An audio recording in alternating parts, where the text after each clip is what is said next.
Durante el siglo XIX, en todo Estados Unidos, surgieron nuevos asentamientos mientras la gente migraba al oeste.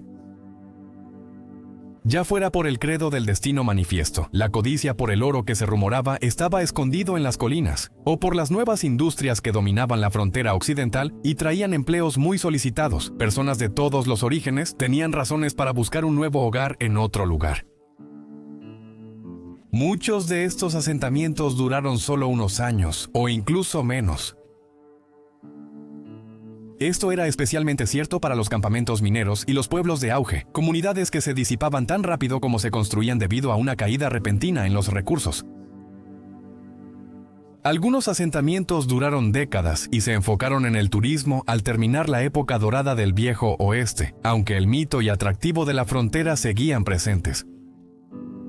Sin embargo, esta fue una historia de éxito a corto plazo, y muchos de estos pueblos heredados rápidamente se llenaron de fantasmas.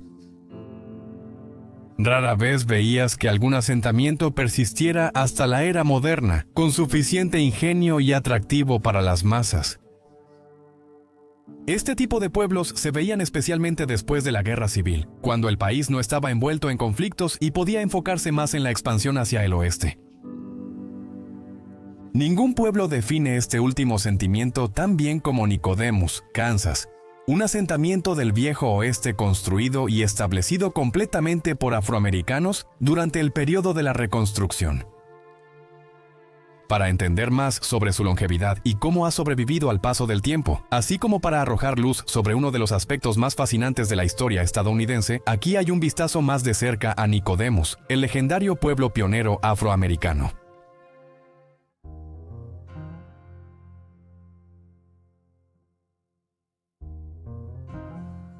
Nicodemus, Kansas, en la frontera este del condado de Graham, tiene orígenes que se deben a muchas causas. Destacan la Ley de Homestead de 1862 y la Ley de Derechos Civiles de 1866. La Ley de Homestead era simple en ese tiempo. Cualquiera podía reclamar parcelas de 160 acres de tierra, siempre y cuando permanecieran en la tierra y la desarrollaran durante un periodo de 5 años. Tras 5 años, si la tierra era apta y el colono cumplía las reglas, podía comprarla y obtener la propiedad permanente. Como gran parte de la legislación anterior a la Reconstrucción, la Ley de Homestead de 1862 incluía estipulaciones que impedían a afroamericanos y personas negras libres beneficiarse. Una estipulación era que la ley de Homestead solo permitía solicitudes de personas blancas libres. No todos los estados cumplían con todas las restricciones de la ley, pero las poblaciones más concentradas de afroamericanos estaban en el sur, donde la mayoría de los estados hacía cada vez más difícil que las personas negras pudieran beneficiarse. Y los pocos propietarios de tierras negros que aceptaron la oferta enfrentaron aún más discriminación. Los afroamericanos tenían dificultades para acceder al crédito, comprar y transportar el equipo necesario para el desarrollo de la tierra, además de cualquier otro recurso pertinente para establecerse con éxito. Afortunadamente, con la abolición de la esclavitud en 1865, cada vez más estados permitieron que los negros liberados aprovecharan la ley de Homestead, pero aún así no fue suficiente para garantizar la igualdad en todos los aspectos. En 1866 se aprobó la Ley de Derechos Civiles para garantizar la protección igualitaria bajo la ley, así como la ciudadanía garantizada a cualquier persona nacida en los Estados Unidos, sin importar su etnia o raza. Con la 14ª enmienda, estas protecciones permitieron que los afroamericanos accedieran a terrenos por la ley de Homestead. Por supuesto, esto no resolvió de inmediato las prácticas discriminatorias que impedían que las personas negras recién liberadas recibieran sus propias tierras. La Ley de Derechos Civiles no protegió a los afroamericanos de otros métodos de segregación e intimidación frecuentes en el sur. Por eso, muchos negros buscaban una nueva vida lejos del frente de la guerra civil y de un sur de Estados Unidos aún lleno de odio y resentimiento. Mudarse al oeste, privilegio para pocos, era una de las mejores formas de buscar algo más prometedor. En otras regiones, muchos abolicionistas y líderes negros buscaban destinos para afroamericanos migrantes. Kansas era un estado más atractivo para la gente negra que otras opciones del sur, oeste o norte de Estados Unidos. Benjamin Pap Singleton, un empresario exitoso y activista leal, tomó la iniciativa de promover Kansas como un lugar prometedor para otras personas negras. La nueva red ferroviaria que cruzaba el estado mejoró la accesibilidad a las grandes llanuras y los beneficios económicos de los asentamientos, impulsando el potencial de Kansas. Estas actitudes, junto con el peligro y la mala calidad de vida de los afroamericanos en el sur durante la Reconstrucción, hicieron más fácil mudarse al oeste en los años 1870. Escapando de una mayor opresión, muchos marcaron Kansas en el mapa, y el potencial económico de la frontera occidental estaba a punto de ser aprovechado por la comunidad negra migrante.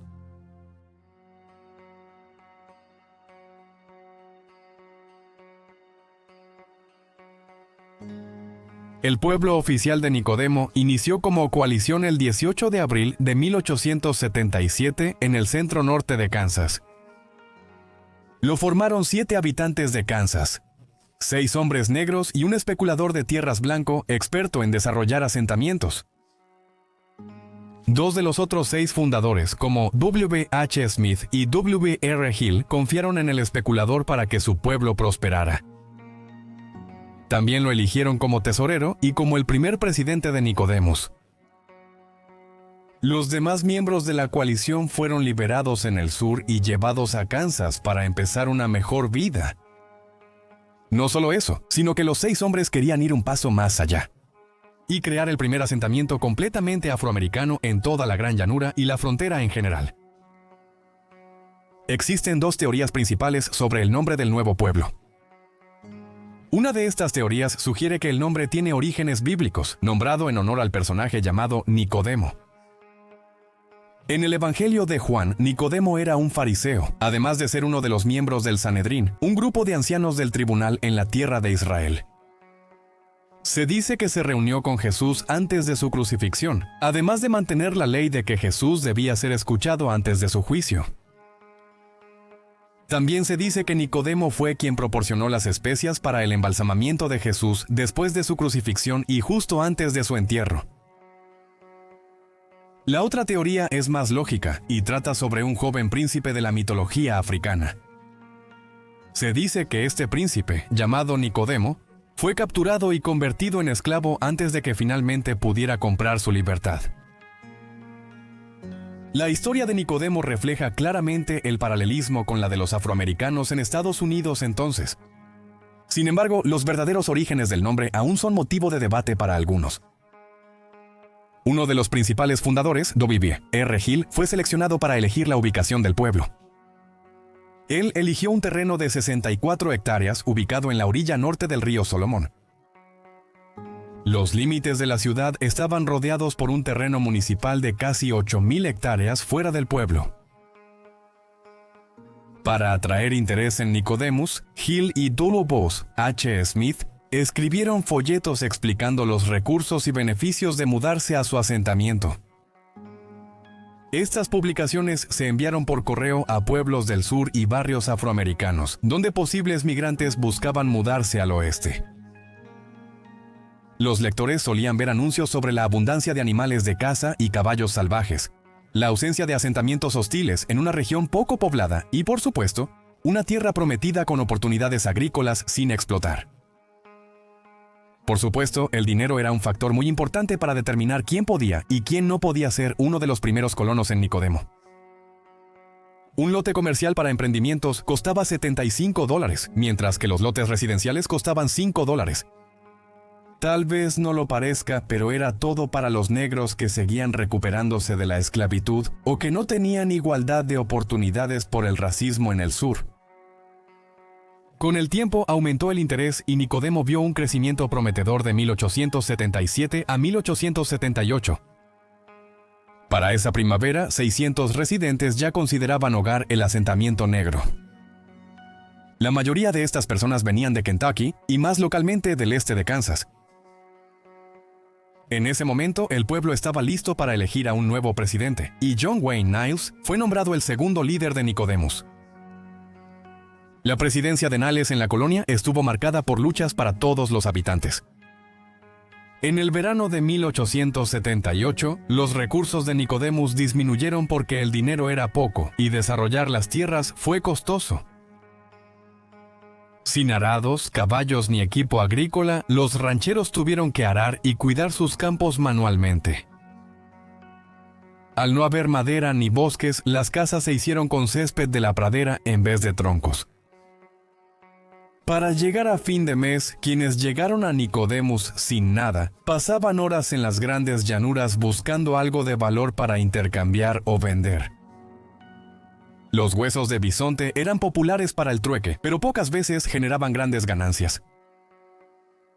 Aunque jóvenes y personas en buena condición caminaban o cabalgaban millas para trabajar en las compañías ferroviarias, esto no bastó para fortalecer la economía de Nicodemus. Cuando la situación empeoró, la mayoría de los residentes buscó ayuda en otras zonas del centro norte de Kansas, acudiendo a organizaciones benéficas o tribus nativas americanas por comida y refugio.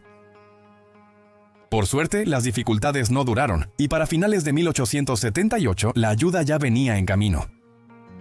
Grandes grupos de migrantes, todos afroamericanos del sur, se trasladaron hacia el oeste desde Kentucky y Mississippi hasta Nicodemus. Esta vez, los nuevos colonos trajeron consigo los recursos necesarios para sostener un nuevo pueblo agrícola.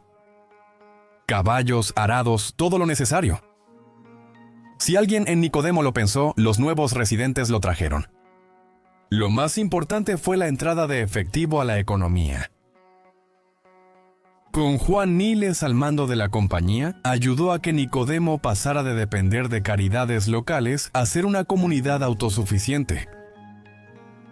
De esta manera, las industrias en crecimiento podían desarrollarse de forma orgánica, y la forma de vida de la gente se materializaría a su gusto. Tras unos meses y al llegar 1879, las apuestas de Niles y compañía funcionaron. Los negocios empezaron a generar ganancias, y con más residentes contribuyendo, se ofrecieron más servicios. Poco después, Nicodemo tenía 2 tiendas de abarrotes y 3 iglesias, hotel y una escuela. La ciudad también comenzó a organizar eventos estatales para apoyar a los negocios locales, organizados principalmente por la Gran Sociedad Independiente Benevolente de Kansas y Missouri. Estos incluían bailes, celebraciones anuales y elecciones. Todo marchaba bien en las calles de Nicodemus, hasta que en 1880 se detuvo su desarrollo, marcando el inicio del declive del asentamiento afroamericano.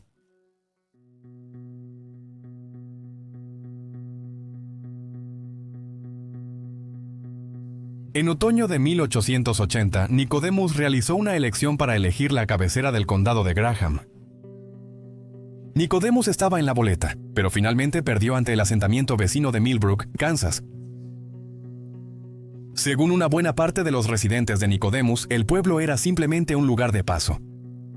Los colonos llegaban y desarrollaban lo que podían, pero solo para mantenerse hasta mudarse a una ciudad más grande. Nicodemo también sufría varias malas cosechas. A inicios de 1880, la producción de cultivos no cubría la demanda, un problema mayormente fuera del control de los agricultores. Además, los lotes comerciales del pueblo no fueron usados por nuevos negocios.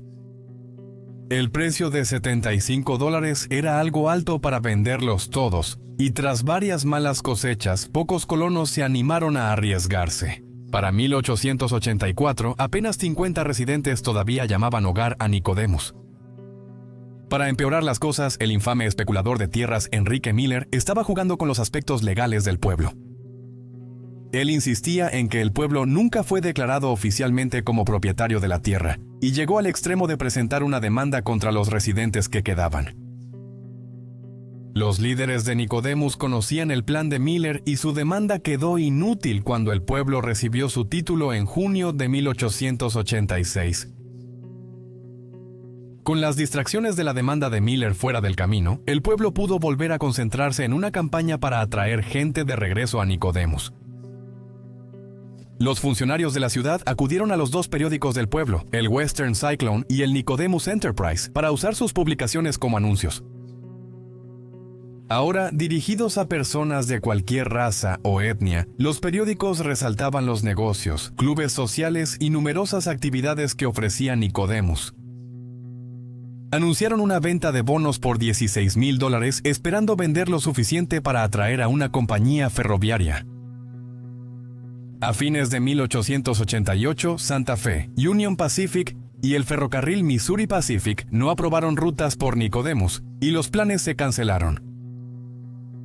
La mayoría de los urbanistas, líderes y residentes de mucho tiempo sabían que el futuro de Nicodemus no era sostenible, así que se mudaron y trasladaron sus negocios. Sin embargo, quienes aún vivían en el municipio de Nicodemus y en el condado de Graham no querían que los aspectos comunitarios desaparecieran. La Legión Americana, los masones y clubes de arte seguían organizando eventos en el pueblo que atraían gente de todo Kansas. La mayor fiesta del pueblo, que conmemoraba la emancipación de la esclavitud en las Indias Occidentales, reunía a más de 1,000 personas. El evento tuvo su auge en los años 1920, con boxeo, desfiles y competencias deportivas que divertían a más de 2,000 personas.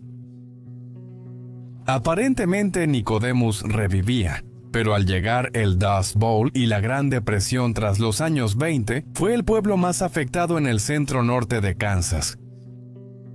La población volvió a cifras de 2 dígitos y se vieron obligados a recurrir a la ayuda federal para recibir apoyo.